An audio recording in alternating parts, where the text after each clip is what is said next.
All right, in this last part of this little video series on creating motion design in this particular style, there's so many things you could do. This is just one of many possibilities, and you can kind of work with this. We've got some stuff going on with some fractal noise, and the thing we want to cap this off with is adding some text into place. So we're going to sort of animate this in a backward sense, and I'll show you what I mean that in just a moment. You could use, of course, the shape tools or the text tool to put your text into place. I like to use the right-click menu down here to choose text, and I don't know what I'm going to put on this. I'm just going to add some text that says text 1. I can do this, text 1, and I'm going to center that. So if I click back to my pointer, I'm going to also set my paragraph to center this piece, and that's centered. So you could, if you lose track of things, you can also use the align panel to center things to the composition on the left, the middle, the right, the top. I'm going to put this right in the middle of my composition, and I'm going to move it up. So T for transforms, or sorry, not T for transforms, it's going to be P for position. So I'm on this layer here, and I'm going to move this up just a smidge, which is a lesser number. And I feel like I should make that bigger. So I'm going to open up the text again, and let's just crank that up in size. So I've got it like this, and I want to make sure that's far up above the center point enough. I think it is. And now I'm going to duplicate that and Control D, and that's called, let's change the name of this one and call it text 2. So rename, we'll call it text 2, and we should probably change the text, but let's first move it down to different. So P for position, and bring this number, oops, that's the wrong piece. Text 2, here we go, position, down. All right, so we got these two pieces. Looks good, and there's a lot of things I could do to change these up. If I go back to my original example here, there's white text over it, and that kind of creates more emphasis. So I'm going to set the color on both of these to white.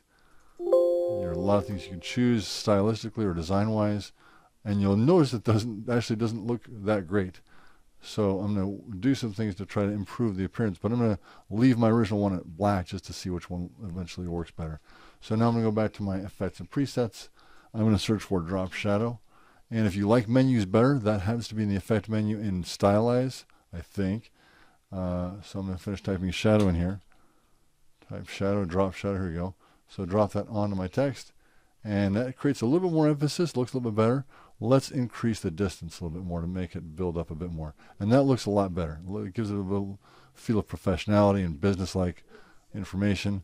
Let me go to the other piece, I think, and let's go to this piece here and change it to white also. I guess I could have done that choice first and then made a duplicate, but I didn't. So let's just change this up to there, and I can grab that. I can actually copy the text, the presets, or the, let's see, I've got this one set up as the one that looks good. So I'm going to copy the effects. So if I click on the effects and copy, and go to text 1 and paste, it brings the settings with me so I don't have to do all that over again. So that allows you to make some choices, and this is the stopping point for this piece. So what's going to happen is I'm going to animate backwards from here, and that means I want to start at the time I want this to land in its final position. So I'm going to choose to, let me just choose all my pieces, select all, Control A, and collapse these. So I've got a bunch of layers here, and I probably could change these up at some point. Let's go ahead and take the middle elements, that's these three here. I like to check and see which one's which by doing show hide. So I have one more piece here. So I've got 4 layers. I'm going to pre-compose those just like I did the others, and this is center display. What should I call it? I never know. So if I check it by showing and hiding, I want to make sure that's what's in that layer, and you can always go into that composition to change it, to adjust it, to work with the colors. And the value of making these pre-comps is you could duplicate them and change up the colors to make other designs for other parts of your project. I do want to go back to the center display piece and add a drop shadow to the end here, or to these bars. So I probably should have done that before I brought it over, but I didn't. So effects and presets, drop shadow on here. And let's see what that looks like if I go back to my comp. So I can't really see it. and that is the bottom bar. So I'm going to increase the distance on that drop shadow. Let me collapse all these effects. There we go. So if I take this, bring the opacity up, I think, adjust the distance a bit more. Let me see if that's too much by going back to the other one. That looks okay. It's kind of a nice strong emphasis right there. I'm going to move it a bit more.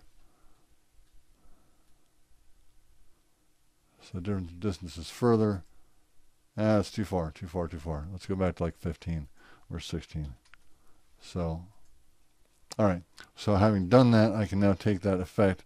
I'm going to go to Effects, copy it, Control C, and Control V on the other one. You're not going to see as much on the top one because it does go behind, but it does help a little bit in creating some division there. So having done that, I've got some drop shadow and it looks better.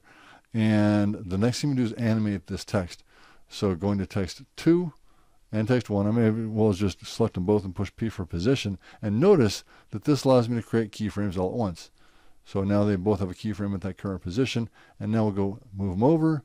And now this time I'm going to have to change it manually per each one. So the text 2 is, well, I should change the text to text 2, shouldn't I? Let's make this say text 2. And you would actually put something in there that means something was useful to your composition. So text 2 is on the bottom, and I'm going to bring it in from the left.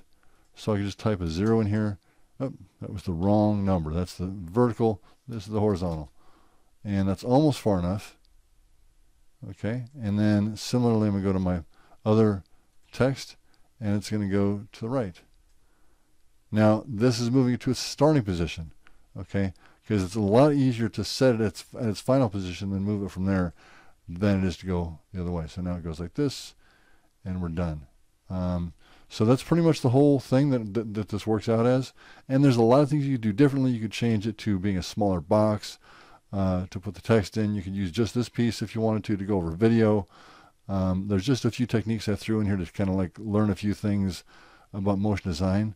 You know, creates emphasis, and there's all kinds of things you can try out. And the whole goal is experimentation and vision and thinking things through. All right, have fun with that, and we'll see you later.